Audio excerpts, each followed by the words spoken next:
Ok, vamos a empezar entonces. ¿Sí pueden ver?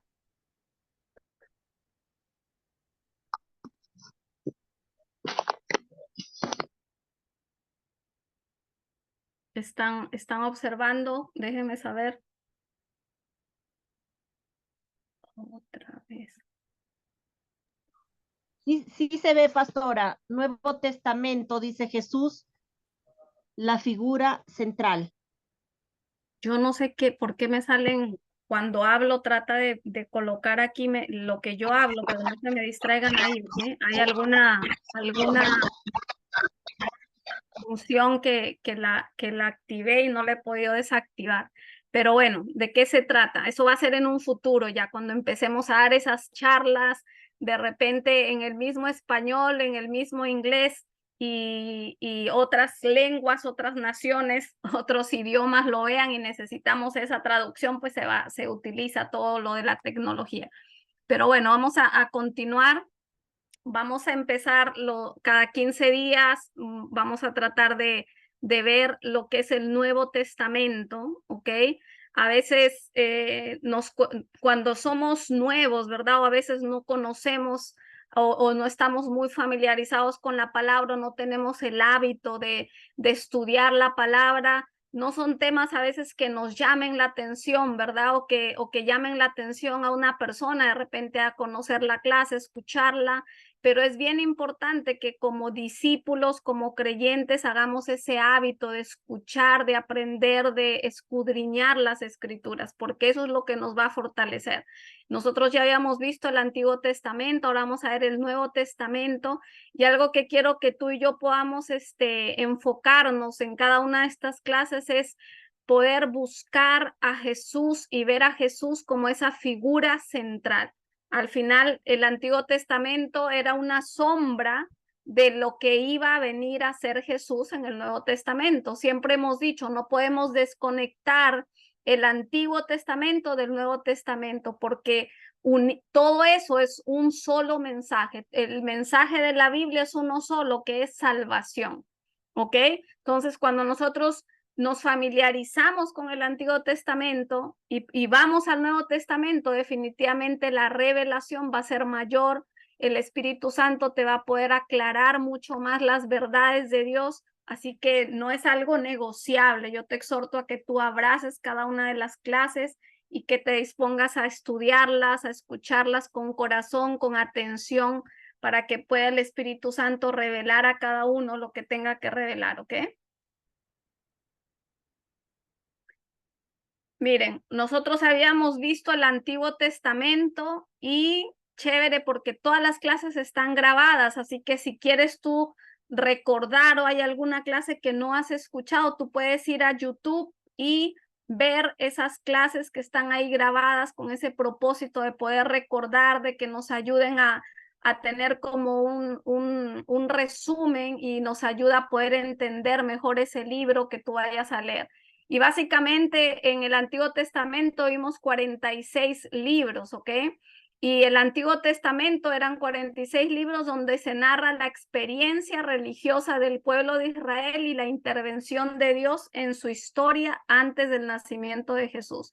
Eso es lo que vimos básicamente en el Antiguo Testamento a través de todos los libros, profetas mayores, menores, históricos, los 5 primeros libros del Pentateuco.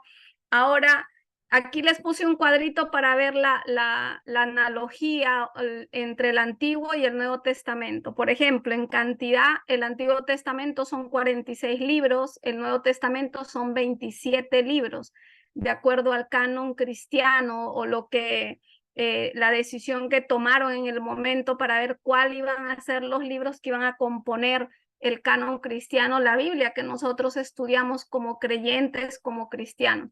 En cuanto al tema, el Antiguo Testamento habla básicamente de qué? De la historia de Israel, que es el pueblo escogido de Dios, sus orígenes hasta la época cercana de Jesús, hasta el momento del pacto, de la alianza, ¿verdad? Eso se conoce como antigua alianza.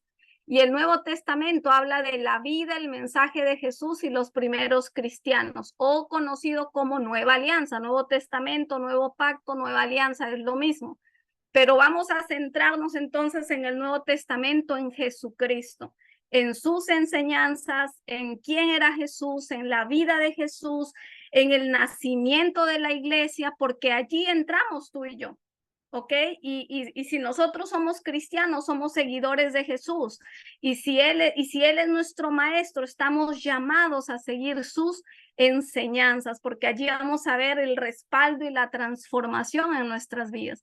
En cuanto al entorno, decíamos que el Antiguo Testamento fue en el pueblo de Israel y el Nuevo Testamento no se identifica solo con Israel, sino que aparecen otros pueblos y culturas. Por eso es que se dice que ya las buenas nuevas del Evangelio es para todas las personas. Dios no hace acepción de personas, ¿verdad? Ya no solamente es el pueblo de Israel, sino lo que se llama los gentiles. ¿Por qué? Porque Jesucristo vino a salvar a la humanidad.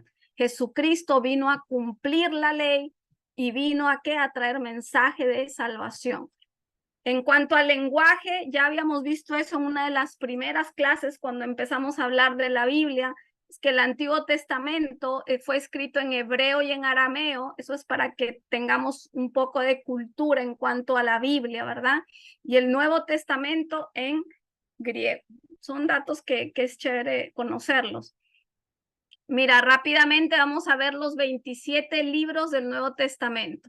Se conocen como libros biográficos los 4 evangelios: Mateo, Marcos, Lucas y Juan. Libros biográficos.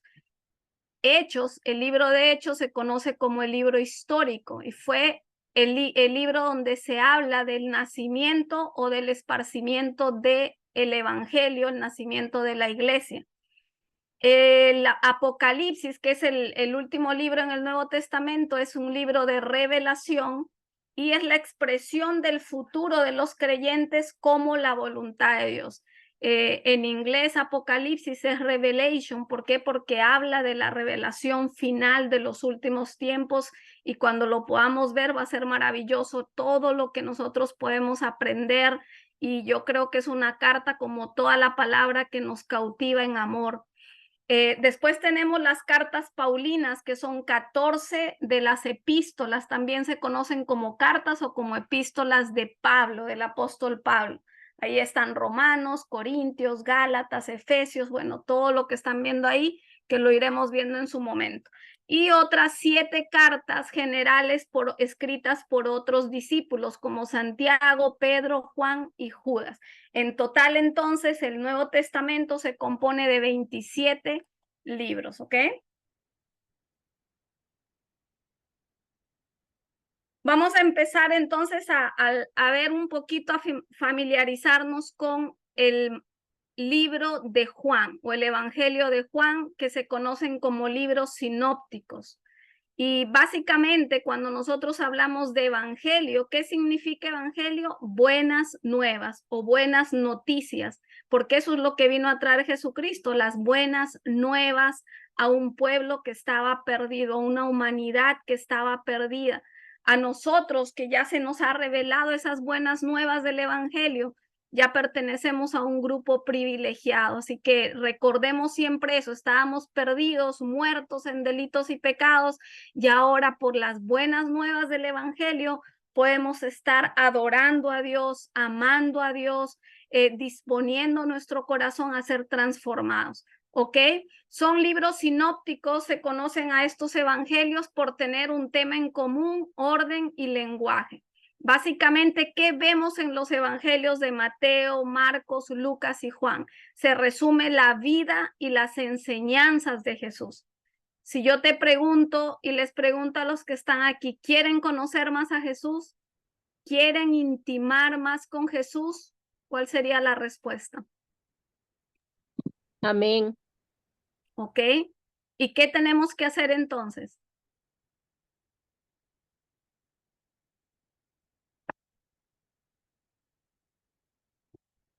Conocer su palabra. Conocer su palabra, conocerlo a él, ¿verdad? Ver el ejemplo, y eso es lo que nos arroja los evangelios. Queremos ver la vida de Jesús, la enseñanza de Jesús, el modelo de Jesús. Hay que leer la palabra de Dios. Si nosotros somos cristianos, nos decimos ser cristianos, nos decimos ser discípulos de Jesús y no leemos la palabra de Dios, algo está fallando, nos estamos perdiendo la mejor parte. ¿Por qué? Porque Él no se va a poder revelar a tu vida si tú no lo conoces a través de la palabra. Acuérdense que Dios nos dejó la Biblia con un propósito. ¿Y qué fue? Conocerlo a Él, revelarse a través de la Escritura. Amén. Es como lo que siempre decíamos, la Biblia no es cualquier libro. La Biblia es un libro que tiene vida propia. Es un libro que te lleva a estar con el autor cara a cara todo el tiempo. Por eso es que tenemos que abrazar ese libro, amarlo, escudriñarlo, tener el hábito de ir y escudriñar la palabra y que podamos tener ese estudio profundo de corazón. Entonces, los evangelios nos ayudan a ver la vida de Jesús, la enseñanza de Jesús. El verdadero propósito de los evangelios era presentar a Jesús y el plan de salvación. En efecto, estos 4 breves libros constituyen la fuente primordial del conocimiento respecto a Jesucristo y la salvación que ofrece. Acuérdense que el mensaje central de la Biblia es salvación. El mensaje central y el héroe central y la persona sobre la que gira todo lo que podemos ver es Jesucristo. En el antiguo pacto era a través de profecías, de promesas que ya en el Nuevo Testamento vemos que se han cumplido en la persona de Jesús. Por eso es que decimos que esto se trata de Jesucristo, amén. Y cuando hablamos de los 4 evangelios, no es que sean evangelios diferentes. Acuérdense, el evangelio es uno solo, que es las buenas nuevas, mensaje de salvación, la persona de Jesucristo. Es un solo evangelio. Ahora estamos hablando de los 4 libros, no quiere decir que sean evangelios diferentes, amén. El milagro céntrico de la Biblia es la resurrección. Todo lo que los profetas profetizaron acerca del Mesías, del rey que iba a venir, del Salvador del mundo, vino a cumplirse en Jesucristo. ¿Y cuál es el milagro céntrico de la Biblia? Su resurrección. Por eso es que él mismo le dijo a los discípulos, ¿verdad? Esperen hasta que yo los envista del poder, hablando del derramamiento del Espíritu Santo en nosotros. Y de la misma forma, esa promesa está en este tiempo para nosotros, ser investidos cada vez más del poder de Dios, que es el Espíritu Santo obrando en nosotros. O sea que la resurrección es lo que hace nuestra fe, nuestra profesión de fe, nuestro cristianismo totalmente diferente a las otras religiones. ¿Por qué? Porque el Dios al que adoramos, al que servimos, no está muerto, no está colgado en una cruz, no fue vencido como Satanás pensó que estaba venciéndolo en la cruz, sino que él venció la muerte resucitando, como dice la palabra. O sea que hay un milagro que tenemos que nosotros recordarnos todo el tiempo, de Jesucristo resucitado, en esos momentos de debilidad, en esos momentos donde parece que todo se viene abajo, en esos momentos donde no hay esperanza, donde el enemigo quiere engañar a nuestra mente con mentiras, desánimos, temores.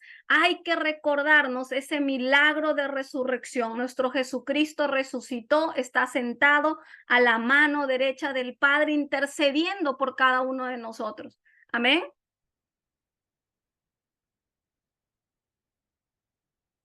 Amén. Amén. Amén. Miren esto. Entonces, Mateo significa don de Dios. Se dice que Mateo fue el publicano, un publicano llamado Leví, al que Jesucristo llamó para ser su discípulo. Qué hermoso cómo Jesús vino a traer enseñanzas donde para la cultura donde él se movía en ese tiempo, el ambiente donde él se movía, lo que para esa cultura, ese ambiente, eran algunos marginados, odiados. Jesucristo venía y cambiaba el esquema. ¿Por qué? Porque Jesús no vino a hacer acepción de personas. Y en esa época, los cobradores de impuestos, que eso era el oficio de Leví, que después fue Mateo, fue cambiado el nombre a Mateo, eran odiados por el pueblo. ¿Por qué? Porque sobre todo por los judíos. no los querían. ¿Por qué? Porque estaban en las tareas civiles, ¿no? De cobrar impuestos, había abusos, había de repente robos, y viene Jesús y llama a Leví para ser su discípulo. Mira esto, qué lindo. ¿Por qué? Porque Dios nos quiere romper el esquema, que Dios no escoge al perfecto, al preparado, al que tiene el curso de teología y tiene años y es perfecto. No, Él ha venido a llamar a imperfectos. Él ha venido a llamar a débiles, porque en Él vamos a ser perfectos, en Él vamos a ser transformados. Amén. ¿Alguien puede leer Marcos 2:14 y alguien busque Lucas 5:27? Marcos 2:14 y Lucas 5:27. ¿Quién dice yo? Marcos 2:14.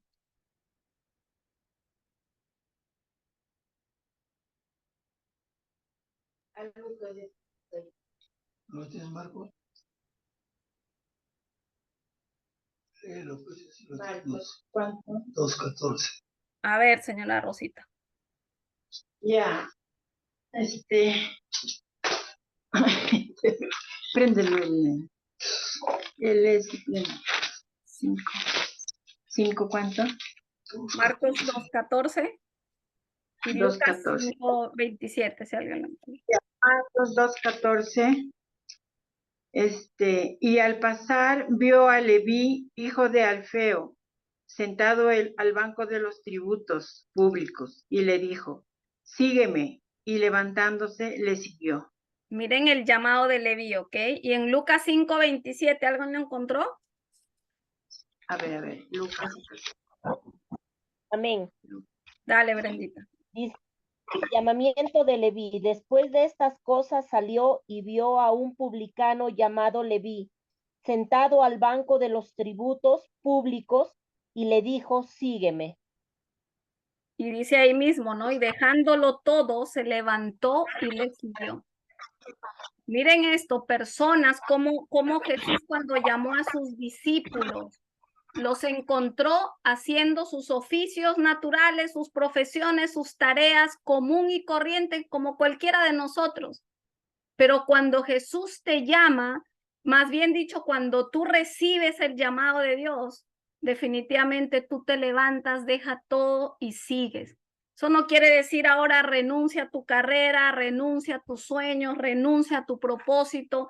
No, lo que pasa es que ya el propósito de la carrera, el propósito del negocio, el propósito de tus labores cambia el sentido. ¿Por qué? Porque ya hay un llamado divino que Él está haciendo a tu vida. Como madre, estás en tus labores de madre y Dios te está llamando a ser un discípulo de Jesucristo, a hacer esa labor desde ese llamado de que Dios te está llamando a ser un discípulo de Él. Amén. Dejarlo todo y seguirlo. Cambia la perspectiva. Y mira esto, cómo Jesús empezó a llamar a sus discípulos. Para el mundo en el que estaba eran rechazados, no eran aptos, pero Jesucristo ve más allá. Y si tú y yo hemos aceptado a Jesús en nuestra vida, nosotros somos calificados para Dios, para cosas grandes, proyectos grandes, sueños grandes. Ay, pero pastor, es que yo no me siento así. Es que yo no creo que puedo, yo me siento incapaz, yo tengo estas debilidades. Pues Dios no llama a perfectos, Dios llama a personas que tengan corazones dispuestos a obedecer su palabra. Amén.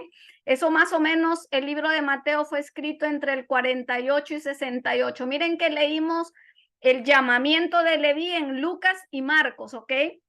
Y lo mismo se está narrando en Mateo. ¿Por qué? Por eso les decía, es un mismo evangelio, no es que sean evangelios diferentes.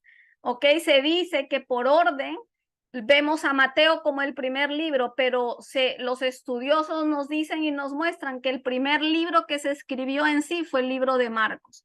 Anótenlo ahí, que es chévere conocer, ¿verdad? La Biblia. ¿A quién fue destinado el libro de Mateo, el Evangelio de Mateo? Básicamente a los judíos. ¿Por qué? Porque Mateo era judío y por el lenguaje que usa, la narración que él empieza a hacer, cómo empieza el capítulo 1 hablando de genealogías. Eso era para el pueblo judío. Acuérdense que el pueblo judío estaba esperando que el Mesías. Eso era la profecía que venía desde el Antiguo Testamento, que iba a venir el Redentor, el Mesías, el Hijo de David. Y viene Mateo y habla a través de inspiración del Espíritu Santo cómo Jesucristo era el Mesías esperado. Y una de las características para los judíos era básico, era esencial demostrar genealógicamente que Jesucristo venía de esa línea mesiánica. Por eso es que empieza el primer capítulo con la genealogía de Jesús, ¿ok?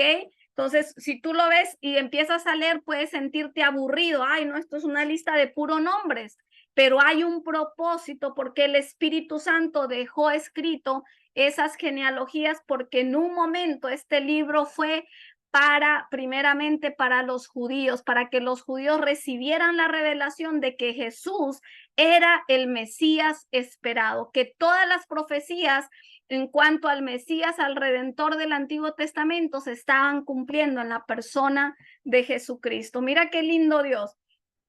Se dice que el libro de Mateo fue el evangelio más usado en la iglesia primitiva, o sea, en la primera iglesia, cuando nació la iglesia, en el libro de Hechos, ¿ok? Mateo nos deja ver, número 1, numerosas referencias al Antiguo Testamento que incluyen profecías, por lo mismo porque estaba dirigido a los judíos. Necesitaban ellos encajar, ¿verdad? Conectar el Antiguo Testamento, sus profecías, con el cumplimiento en Jesús en el Nuevo Testamento. El énfasis que Mateo le da a Jesús es un énfasis de que Jesús es el rey. Vuelvo y repito, los judíos esperaban al rey, al Mesías, al Redentor. El énfasis en los judíos como ovejas perdidas de Israel y en la misión de Jesús ante ellos. Mateo 23, 37, 39. ¿Quién lo quiere leer? Está ahí en pantalla. Así los escucho, no me siento solita por aquí. Mateo 23, 37, 39 está en la pantalla. A la una, a las dos. Jerusalén, Jerusalén, que matas a los profetas y apedreas a los que son enviados. ¿Cuántas veces quise juntar a tus hijos, como la gallina junta a los polluelos, debajo de las alas, y no quisiste? He aquí vuestra casa os es dejada desierta, porque os digo que desde ahora no me veréis, hasta que digáis, bendito el que viene en el nombre del Señor. Amén. Amén. Acuérdense que la palabra dice que Jesús vino a los suyos, y los suyos, ¿qué? No le recibieron, ¿verdad? Por eso es que dice ahí, Jerusalén, Jerusalén, que matas a los profetas, apedreas a los que te son enviados. O sea, no recibieron el mensaje, no tenían la revelación de quién era Jesucristo. ¿Cuántas veces quise juntar a tus hijos como la gallina junta sus polluelos debajo de las alas y no quisiste? He aquí vuestra casa es dejada desierta, porque os digo que desde ahora no me veréis. Bendito el que viene en el nombre del Señor. Acuérdense, era un mensaje hacia el pueblo judío. El mismo pueblo judío no recibió a Jesucristo como su Señor y su Salvador. Algunos sí creyeron, pero muchos otros lo rechazaron. Por eso es que hay una parte que dice, a su pueblo vino y su pueblo no le recibió, los suyos no le recibieron. Y lo mismo pasa, ¿verdad? En este tiempo, tú y yo somos de los que hemos rechazado el mensaje de Jesús o de los que hemos aceptado el mensaje de Jesús. Somos de los que hemos aceptado, si no, no estaríamos aquí conectados, escuchando y siguiendo en el día a día, en el llamado que Él ha hecho a nuestras vidas. Independientemente, si tú de corazón aceptaste a Jesús como tu Señor y tu Salvador, tú sabes que independientemente de llueve, truene, relampaguee, momentos de subidas, momentos de caídas, yo te tengo una noticia: el Espíritu Santo no te suelta, está allí, y Él tiene la capacidad y tiene la característica de ir hacia donde nosotros estamos. Puede ser el momento más bajo y Él va a venir y te va a levantar, con cuerdas de amor, porque el que empezó la obra en ti no fue el hombre, fue el Espíritu Santo de Dios. Y Él tiene una promesa, que el que empezó la obra la va a perfeccionar. O sea, que no nos escondamos, no resistamos el proceso de Dios que está en cada uno de nosotros. Amén. Amén. Amén. Mira en cuanto al propósito y tema del Evangelio de Mateo. Es perfecto el libro de Mateo porque es el eslabón o lo que une el Antiguo Testamento con el Nuevo Testamento. ¿Por qué? Porque nos muestra nuevamente quién era Jesús y cómo en él se estaban cumpliendo las profecías. Acuérdense que en el Antiguo Testamento nosotros veníamos estudiando y viendo, y vuelvo y te repito, ve a YouTube y escucha las clases, repásalas, porque yo sé que si tú empiezas a leerlo, a estudiarlo, a meditarlo, eso te va a llevar a otro nivel de revelación de la palabra y tú mismo vas a poder testificar. Hay cosas que lo tenemos que hacer cada uno individualmente, no lo puedo hacer yo por ti, tú no puedes hacerlo por mí. Y en el Antiguo Testamento veníamos viendo cada profeta, ¿verdad? Los profetas menores, mayores, y todos nos hablaban de profecías que era una sombra de lo que Jesucristo vino a cumplir. Por eso es que viene Mateo y hace la conexión perfecta para poder conectar con el Nuevo Testamento. Se dijo nuevamente que era el libro más judío de los evangelios, porque era dirigido a los judíos. Demuestra que Jesús es el verdadero Mesías. ¿Quieres una mayor revelación de Jesús como el redentor de tu vida? Jesús como tu salvador, lee el evangelio de Mateo. ¿Ok? Vemos en el libro de Mateo el cumplimiento de las profecías. El Mateo, libro para los judíos, vuelve y se repite, y se dice que Lucas, el evangelio de Lucas, era un libro para los gentiles, o sea, los que no eran del pueblo de Israel. Mira qué lindo Dios que se encargó de dejarnos la palabra, la literatura para grupos específicos. Los judíos necesitaban escucharlo de una cierta forma.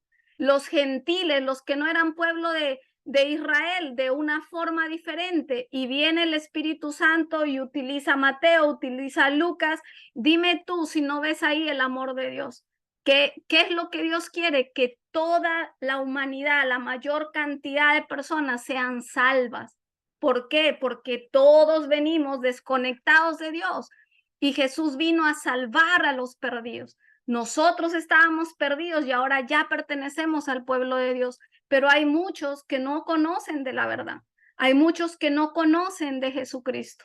¿Y a quién Dios quiere utilizar como un instrumento de Dios? A tu propia vida. ¿Ok? Cada uno de ustedes, cada uno de nosotros somos ese canal por donde el mensaje de salvación quiere fluir a través de nuestros labios, a través de nuestro testimonio. Dice la palabra, no te avergüences del evangelio porque es poder de Dios. No te avergüences de las escrituras, no te avergüences de decir que eres cristiano, pero vive el cristianismo. Amén. Porque el enemigo está como león rugiente. Lo primero que hace, ¿verdad? El hombre en nuestra humanidad es señalar, es juzgar. Y no has escuchado, y eso que es cristiano.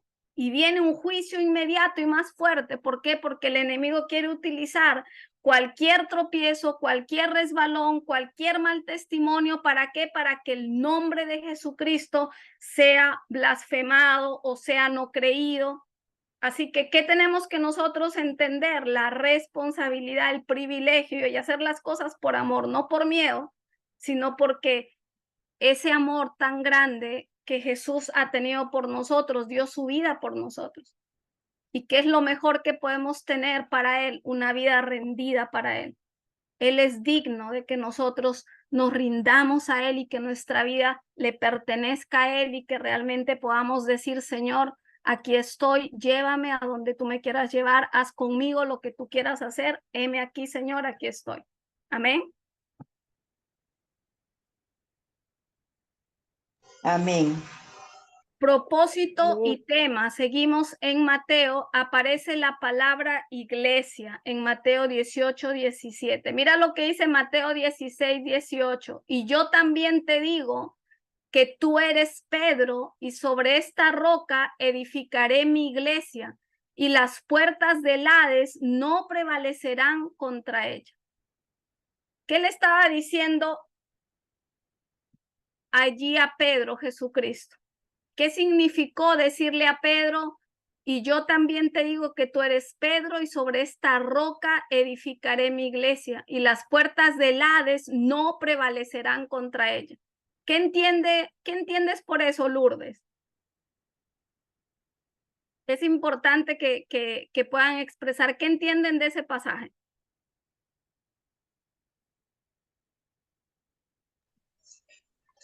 Pedro tenía que ser, la roca tenía que ser fuerte, él tenía que ser quien guiase, ¿no?, a todos los cristianos en ese tiempo. ¿Qué dice Brendita? Que Tenía nos que ser, identifica, llama por nuestro nombre, ¿Cómo? que nos identifica, nos llama por nuestro nombre y nos tiene un propósito para cada uno. Ok. ¿Alguien más?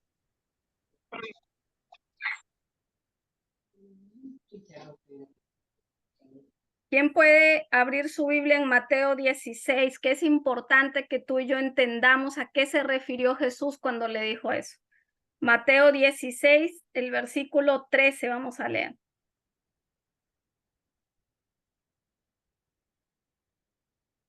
Dice, viniendo Jesús a la región de Cesarea de Filipo, preguntó a sus discípulos. Miren esto. Jesús preguntó a sus discípulos diciendo, ¿quién dicen los hombres que es el Hijo del Hombre? Jesús le estaba preguntando a ellos, porque él está hablando, cuando habla del Hijo del Hombre, habla del mismo Jesucristo. Y no es que Jesús no sabía quién él era, porque Jesús no tenía falta de identidad. Dice, ¿quién dicen los hombres que es el Hijo del Hombre? O sea, ¿quién dicen los demás que soy yo, Jesucristo? Y ellos dijeron, unos Juan el Bautista, otros Elías, otros Jeremías o alguno de los profetas. Y él les dijo, ¿y vosotros quién decís que soy yo? Hay muchos otros, pero tú como discípulo de Jesucristo, porque ellos eran sus discípulos, ya él los había llamado, ¿verdad? ¿Quién dices tú que soy yo? Ustedes, mis discípulos, los creyentes, los que se llaman cristianos, ¿quién dicen que soy yo? Y respondiendo Simón Pedro dijo, tú eres el Cristo, el Hijo del Dios viviente, tú eres el Cristo, tú eres el ungido, tú eres el Mesías, el Hijo del Dios viviente. Entonces le respondió Jesús, mira esto, y ahí es donde Jesús le responde, bienaventurado eres, Simón, hijo de Jonás, porque no te lo reveló carne ni sangre, sino mi Padre que está en los cielos. Y yo también te digo que tú eres Pedro. Mira esto, tú eres Pedro y sobre esta roca edificaré mi iglesia y las puertas del Hades no prevalecerán contra ella. Cuando él le dice sobre esta roca edificaré mi iglesia y el infierno no va a tener parte ni suerte, se estaba refiriendo a la revelación que Pedro estaba teniendo de Jesucristo. ¿Qué le dijo Pedro? Tú eres el Hijo del Dios viviente, el Cristo, el ungido. Esa verdad en el corazón de Pedro era lo que lo hacía a él una roca, un candidato para que la iglesia se levantara y decir que el Hades, que es el infierno, no iba a prevalecer contra ella. Mira esto, o sea, tú como discípulo de Jesucristo, estamos entendiendo esta verdad. Jesús es el ungido, el Hijo de Dios. Y si Él es el ungido, el Hijo de Dios que mora en mí, y esa es mi fe, no hay infierno que pueda levantarse contra tu fe, contra tu vida, contra tu propósito, contra tus sueños, contra tus metas, contra todo lo que Dios te ha entregado. ¿Tiene sentido? ¿Se capta ahí? Sobre esta roca edificaré mi iglesia. Tú eres la iglesia de Jesucristo. Yo soy la iglesia de Jesucristo. En comunidad somos la iglesia de Jesucristo. ¿Qué hace a la iglesia de Jesucristo invencible? La revelación de quién es Jesús. Jesús es el Hijo de Dios. Jesús es el Salvador. Jesús es el tema central. Jesús es el ungido. Por eso es que dice la palabra que no hay otro nombre, sobrenombre, sino el de Jesucristo. Jesús es nombre sobre todo nombre. Y en él está nuestra victoria. Amén.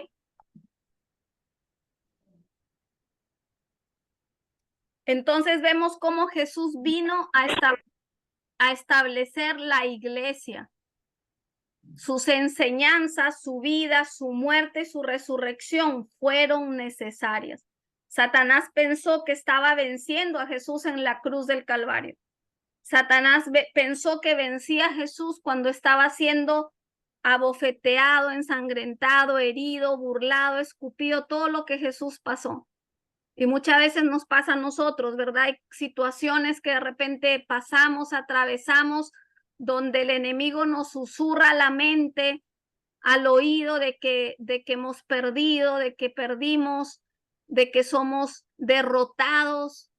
Pero mira, esa no es la verdad, porque si Jesús es tu Señor y tu Salvador, hay poder de Dios que nos puede levantar de cualquier situación, de cualquier circunstancia. Él vino a establecer iglesia y hay poder en la muerte, en la vida y resurrección de Jesús. Fue necesario que Él atravesara lo que atravesó por amor a ti, por amor a mí, por amor a la humanidad.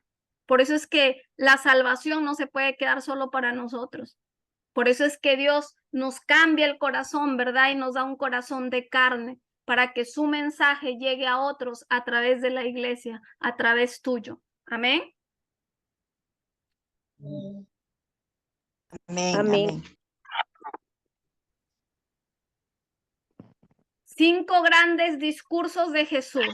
Yo lo voy a leer rápidamente y voy a dejar una pequeña tareita para que ustedes puedan meditarla, hacerla y compartirla conmigo de manera privada si quieren. Pero ¿cuál es el propósito? Motivarte a que leas, a que tú mismo puedas ver la palabra, cómo se revela a tu corazón. Y hay 5 grandes discursos de Jesús. En el capítulo de 5 al 7 se habla del Sermón del Monte. En el capítulo 10 habla de la instrucción a los discípulos para la obra misionera. Mira qué interesante.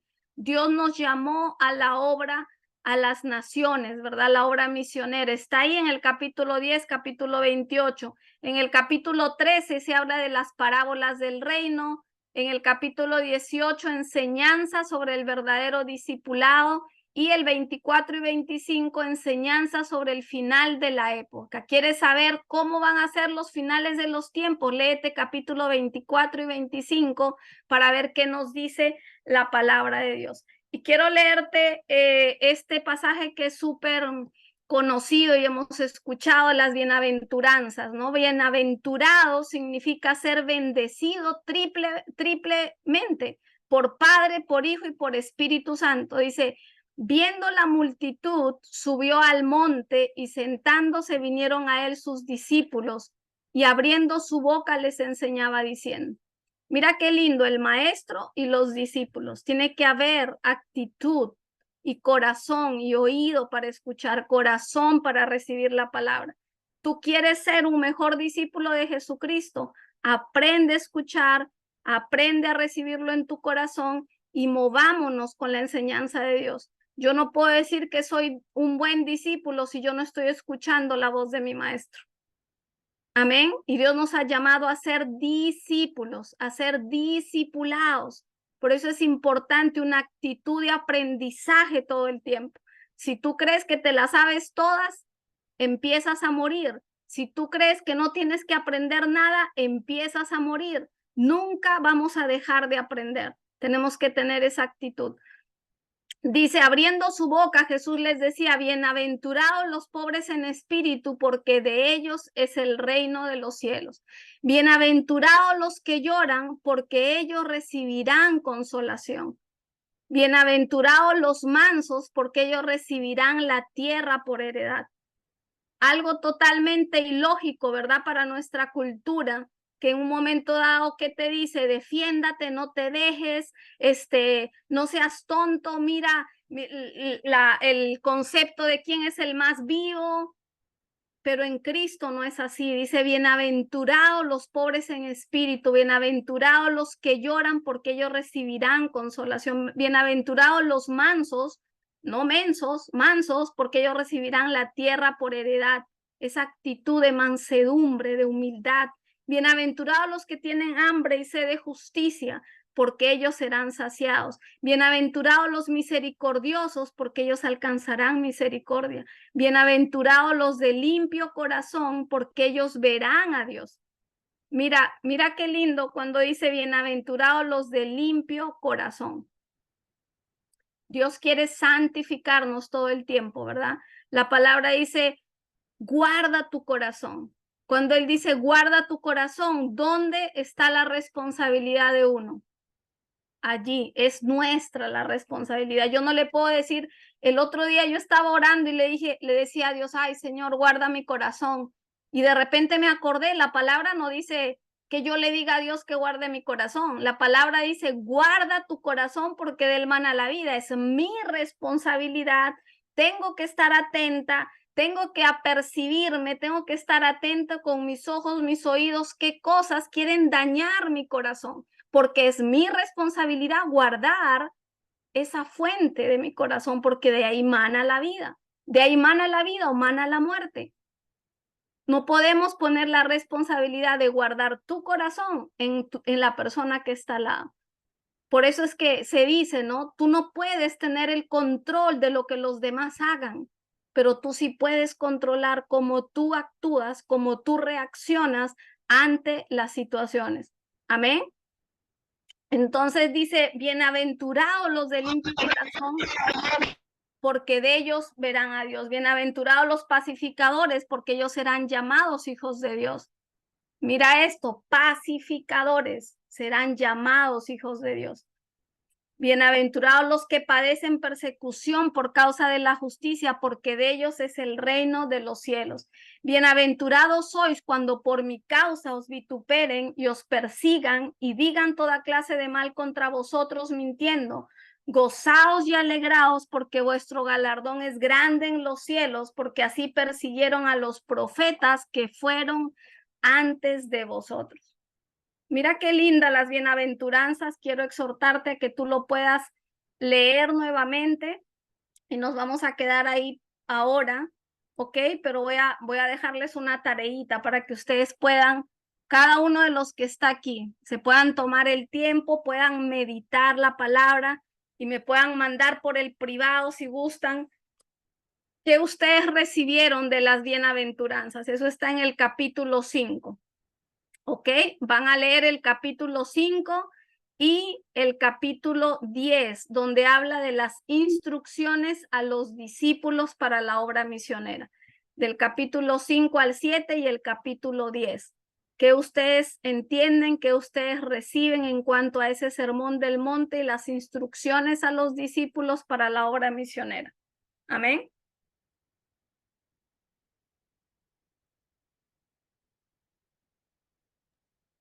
Pastora, disculpe, las bienaventuranzas y ¿qué más nos dijo? Del capítulo 5 al 7 Ya, y el capítulo 10. ya. El Las capítulo, bienaventuranzas y nos dijo el sermón. el sermón del monte y el capítulo 10 es las instrucciones para la iglesia misionera. Ok, lo pueden complementar ese capítulo 10 con el capítulo 28, porque ahí también habla del llamado a las misiones que tiene la iglesia. Así que yo te exhorto que leas capítulo 5 al 7, capítulo 10 y capítulo 28.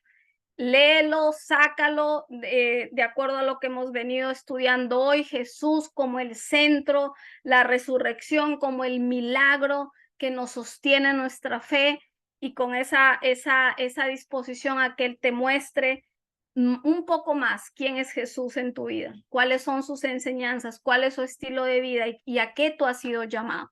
Tú has sido llamado por Él, hay propósito en tu vida.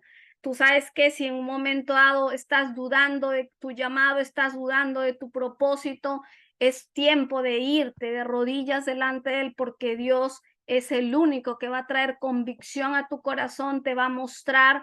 Él, acuérdense lo que les decía, Él no llama a perfectos, Él no llama a capacitados, Él llama a corazones dispuestos. Y entonces tú vas a ver cómo Él se manifiesta, cómo Él te revela, cómo tú empiezas a entender y cómo tú empiezas a vivir la palabra de Dios. Amén. Padre, gracias, Señor. Te damos por esta nueva etapa, Dios, donde vamos a estar meditando sobre el Nuevo Testamento, Señor.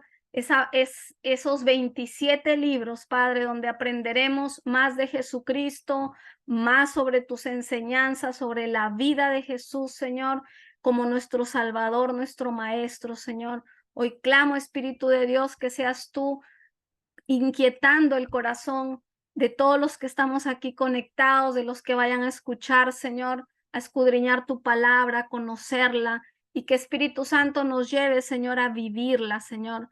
No queremos hacer las cosas de una manera religiosa, Señor. Queremos testificar, Señor. Queremos probar tu bondad. Queremos, Señor, vivir la verdad, Señor. Padre Santo, entender el privilegio que tenemos ahora en esta época que le llamamos una época de gracia, Señor, donde Jesucristo, creemos en tu muerte, en tu resurrección, Padre, creemos, Señor, en lo que escrito está, pero no estamos conformes, queremos más, Señor, queremos más de ti, Señor, queremos, Padre, que tú seas, Señor, encendiendo esa pasión por ti, por tu palabra, por tu obra en cada uno de nosotros, Señor. Hoy, Padre, disponemos nuestro corazón, hoy nos rendimos delante de ti, Señor, y te damos a ti la gloria y la honra, Padre, en el nombre de Jesús. Amén. Amén y amén. Amén.